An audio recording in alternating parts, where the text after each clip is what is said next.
April 1945. The smell of smoke clung to everything, the streets, the walls, even the air itself. Cologne was a carcass of a city, its skyline ripped open by years of bombing. Between the ruins, where children scavenged for crusts of bread, American tanks rolled forward with cautious engines. The war in Europe was almost over, but on the ground nobody felt peace yet. German families hid behind shattered doorways, clutching what little they had left.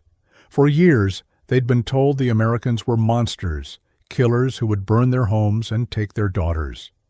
When the first olive-drab figures appeared through the haze, rifles slung low, civilians braced for the worst. But then, something happened that made them question everything they believed about their enemies. An American private, barely 20, noticed a small boy staring at him from behind a broken fountain. The child's face was covered in soot, his clothes 2 sizes too large, his feet bare despite the cold. The soldier reached into his pocket, pulled out a bar of chocolate, and held it out. The boy didn't move. The crowd behind him gasped softly, expecting a trick, a shout, maybe even a shot. Instead, the soldier smiled, unwrapped the chocolate, broke it in half, and set it on a brick wall. Then he stepped back. The boy crept forward, snatched it, and disappeared into the ruins. Moments later, he returned with his sister. Both stood in silence as the Americans handed them the rest. No one spoke. The war had not officially ended, but in that instant, something inside the rubble shifted. Fear gave way to disbelief, disbelief to wonder. In the weeks following Germany's collapse, scenes like this repeated across the occupied zones. From Bremen to Munich, American soldiers entered bombed-out cities expecting hostility and found starvation instead.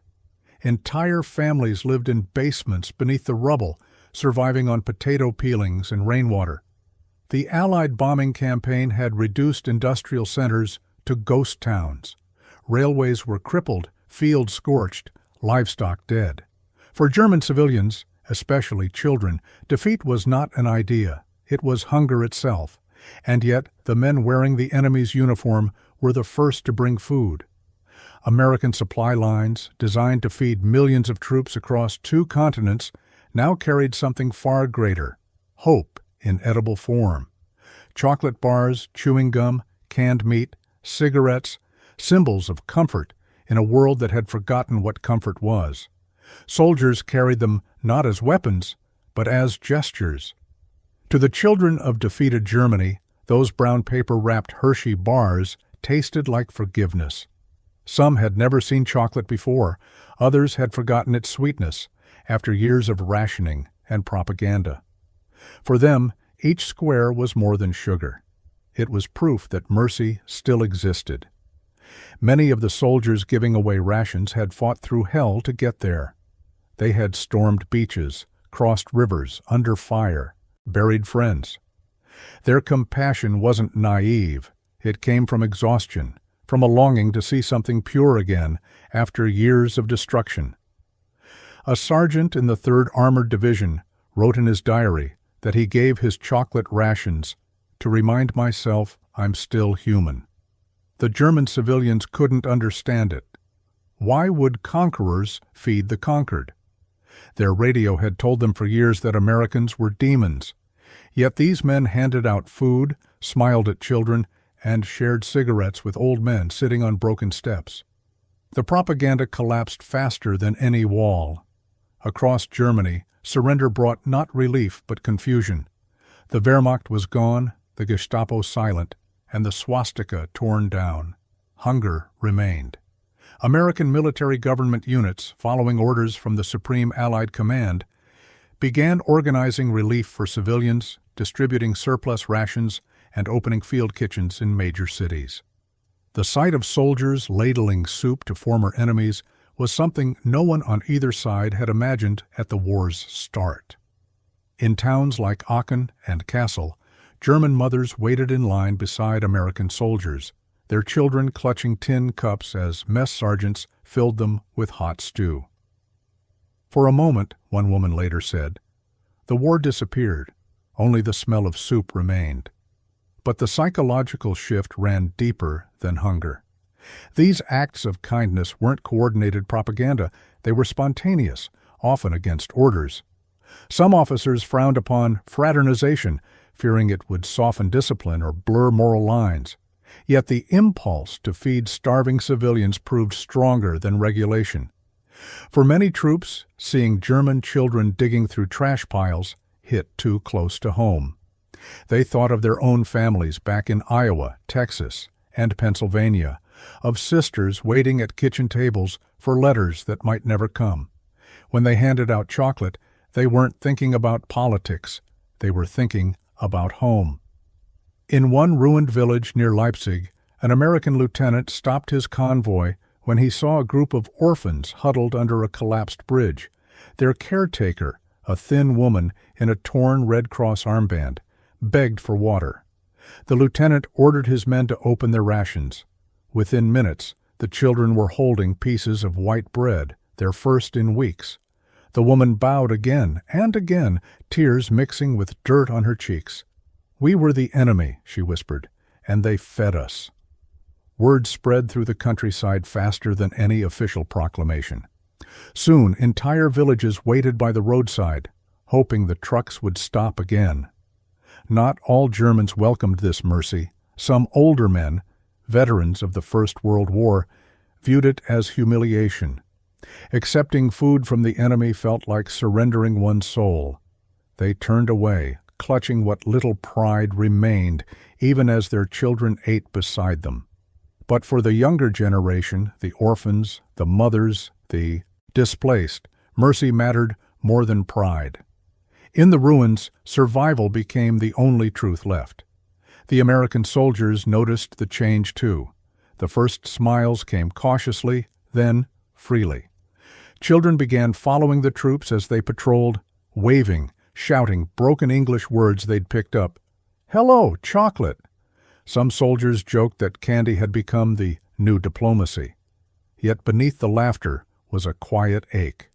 The men knew what their bombs had done to these cities. Some had flown over them, others had walked through the wreckage of homes they helped destroy. Now, giving food to those who had lost everything felt like the only way to balance the scale. In Berlin, where the rubble stretched for miles, American and British forces distributed tons of humanitarian supplies. Doctors opened makeshift clinics in bombed schools, treating children suffering from malnutrition and disease. On one gray afternoon, an American medic handed a small girl a piece of chocolate wrapped in foil. She stared at it as if it were treasure, then carefully broke it in two and gave half to her younger brother. Watching her share it, the medic realized that in this moment of sweetness, no one was victor or vanquished, only human. But the most striking transformation came not from grand gestures, but from repetition. Day after day, soldiers kept sharing, even as orders warned them against over-familiarity. Some began leaving food in empty windowsills at night, knowing desperate families would find it. In the mornings, they'd see footprints in the dust, proof that someone had survived another night. One private wrote that he'd rather give his chocolate to a hungry child than eat it himself, because, for once, it feels like we're building something. By summer, as the Allied occupation solidified, the story had spread throughout Germany. In cities once taught to fear the American beast, children now waited eagerly for convoys to pass. They no longer ran from soldiers, they ran toward them. The same tanks that had once terrified them now carried laughter on their hulls. And when German mothers saw their children smiling again, the disbelief turned into gratitude that words couldn't express. The war had ended, but something far greater had begun. Amid the ashes of empire and ideology, compassion was rewriting the rules of victory. The world that had learned to measure power in bombs was learning to measure it in kindness. And in every piece of chocolate passed from a soldier's hand to a child's, a small, quiet truth endured. Sometimes the simplest act of mercy can rebuild a broken world faster than any treaty or gun. The days that followed Germany's surrender were unlike anything history had ever seen. Entire cities lay flattened, their bones jutting from the earth like gravestones of an empire that had burned itself alive. Berlin, Dresden, Hamburg, Frankfurt, each was a wasteland of bricks and silence. The war had ended. Officially, but its aftermath was a different kind of battlefield. There were no gunshots now, only the cries of hungry children and the shuffling of the displaced. The German population had been shattered. Millions dead, millions homeless, and millions more wandering the roads with nowhere to go. The Allied armies, once focused on destruction, now faced a monumental test of humanity. Would they become the merciful victors the world hoped for, or would vengeance consume the peace they had fought for? In the American zone, the answer began not in grand speeches or policy papers, but in the small choices made by ordinary soldiers. In ruined train stations, troops gave away the food they'd saved for themselves. In schoolyards turned into refugee camps, medics washed the wounds of children who didn't even know what side they had been born on. At first, it was quiet, simple acts of decency that no camera recorded. But soon, these moments began to define the occupation. What had started as spontaneous gestures evolved into a moral reconstruction, one Hershey bar at a time. The American command quickly realized that compassion had power. Feeding a defeated people wasn't just charity, it was strategy. The Nazi regime had thrived on hatred and fear, and now both were crumbling faster than the walls that had carried their banners. When U.S. soldiers handed out food instead of punishment, they were dismantling that last weapon of the Reich, propaganda. Radio broadcasts had once warned that Americans would enslave the German people, that they would starve them and salt their fields. Instead, civilians saw soldiers distributing soup, chocolate, and bread. The psychological effect was immense.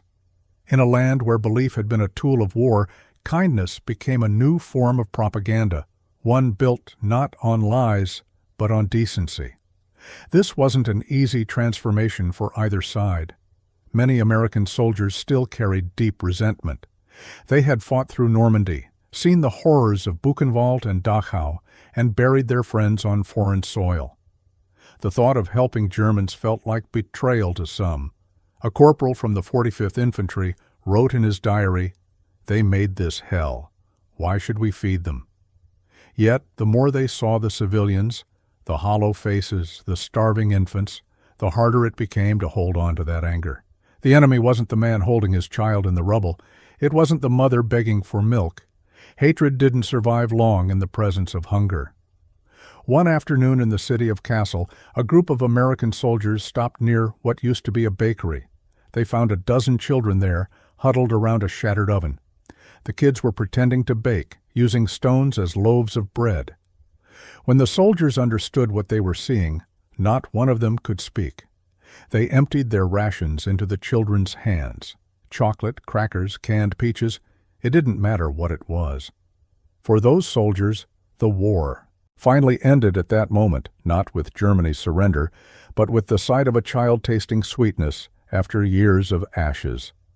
The military hierarchy began to take notice. Reports circulated through the Allied command about the chocolate diplomacy spreading through occupied towns. General Dwight D. Eisenhower himself emphasized the importance of rebuilding the German spirit, not through punishment, but through nourishment. Under his orders, vast relief operations began. American rations were redirected to feed civilians, and humanitarian programs were born, precursors to what would later become the Marshall Plan. Yet even as the paperwork was signed and supplies organized, it was the individual soldier on the ground who made the difference. Policy could deliver food, but only compassion could deliver dignity. In one photograph that would later circle the world, a U.S. sergeant kneels beside a little girl in a tattered dress. She's holding a chocolate bar with both hands, staring at it as if it might vanish. Behind her, the skeleton of a bombed church looms, but her smile cuts through the ruin like sunlight through dust. The image wasn't staged. It captured something the victors themselves barely understood, that in lifting the defeated, they were healing something within themselves. The Germans, too, began to change. For years, their world had been shaped by fear of authority, fear of betrayal, fear of punishment. Now, they were confronted with a power that chose mercy instead. Mothers began teaching their children English words they picked up from the soldiers. Thank you. Please. Chocolate. These became the first phrases of a new era. For many, it was the first time they had seen humanity without the mask of ideology. And while some Germans remained bitter, others began to question everything they had believed. If the Americans could show kindness after so much death, then maybe the world wasn't the enemy the Nazis had painted it to be. Still, not everyone approved. British and Soviet observers accused the Americans of being too soft. Fraternization, they called it, a dangerous erosion of discipline. The U.S. Army even issued formal bans on socializing with Germans, especially women. But enforcement proved nearly impossible. Soldiers disobeyed quietly, often risking punishment just to share a meal with a hungry family. In their eyes, compassion had become an act of rebellion against the cruelty of war itself. They weren't disobeying their country, they were defending their humanity. The change rippled outward. In small towns across Bavaria, German children began drawing pictures for the Americans, crude crayon sketches of tanks and chocolate bars and smiling soldiers. Some left them at the checkpoints, others handed them directly to the men they once feared. The soldiers kept those drawings folded in their pockets, reminders of what they had fought to protect, not victory, but decency. Over time, those small exchanges began to rebuild something far more valuable than cities: trust. For the first time, Germans saw that the world outside their borders could be compassionate, and the Americans, seeing the impact of their gestures, realized that rebuilding Europe wasn't just a political mission, it was a moral one. The candy they gave wasn't just sugar, it was a seed. From it would grow one of the most unlikely friendships in modern history.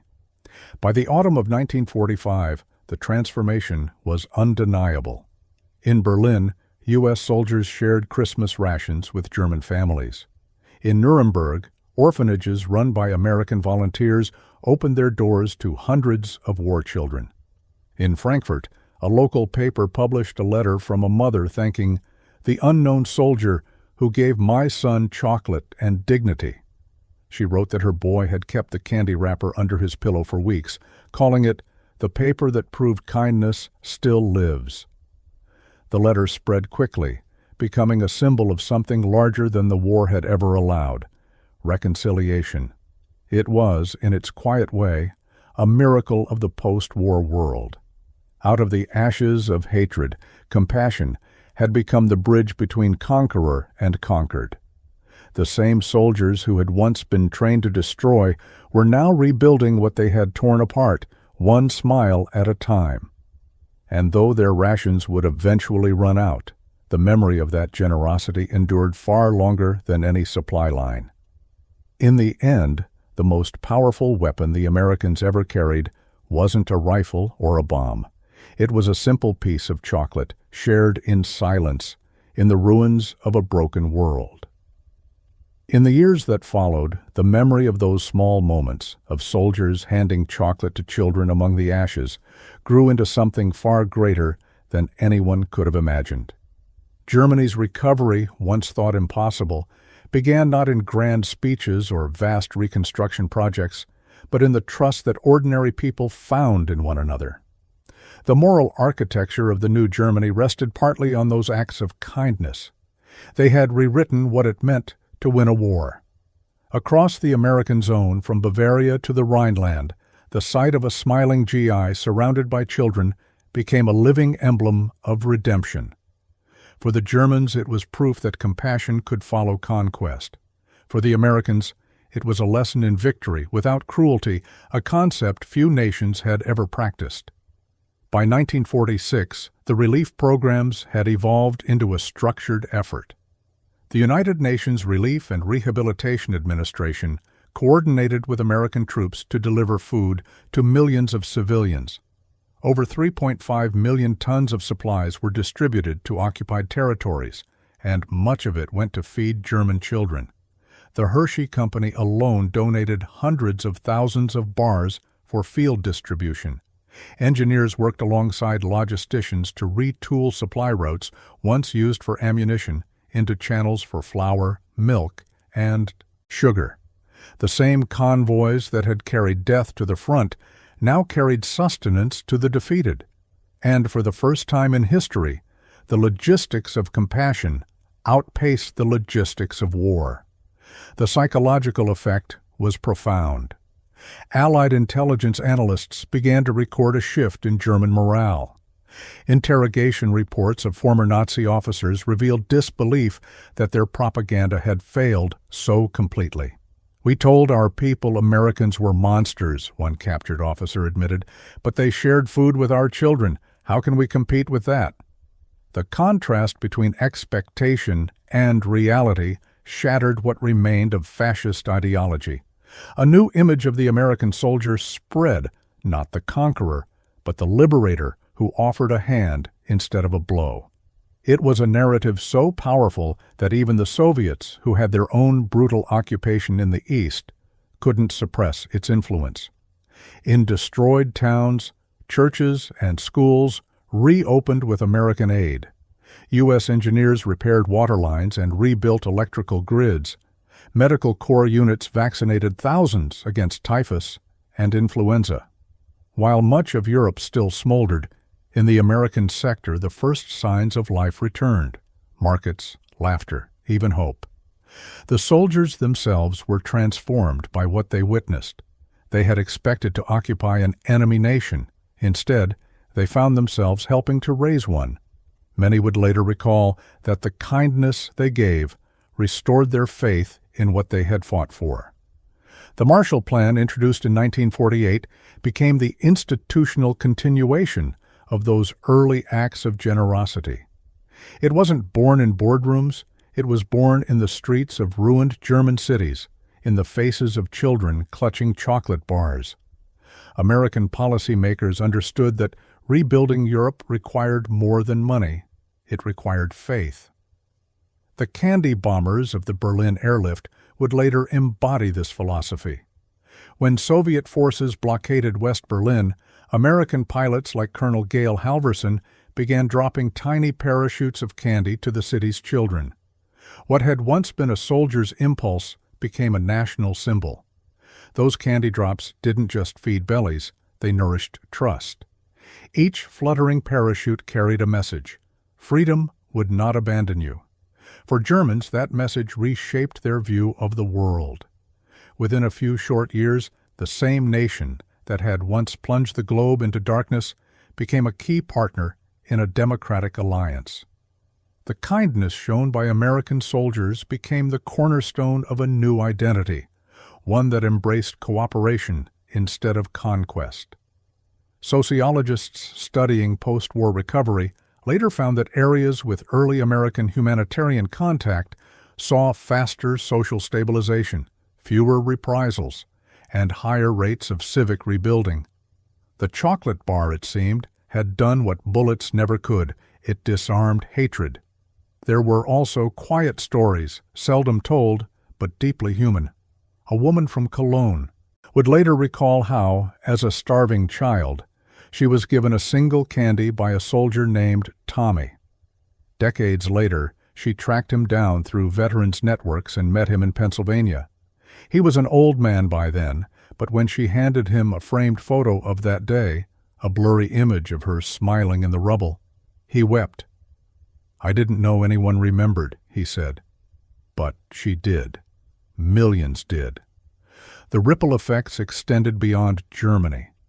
The image of American compassion traveled the world, influencing future military doctrines.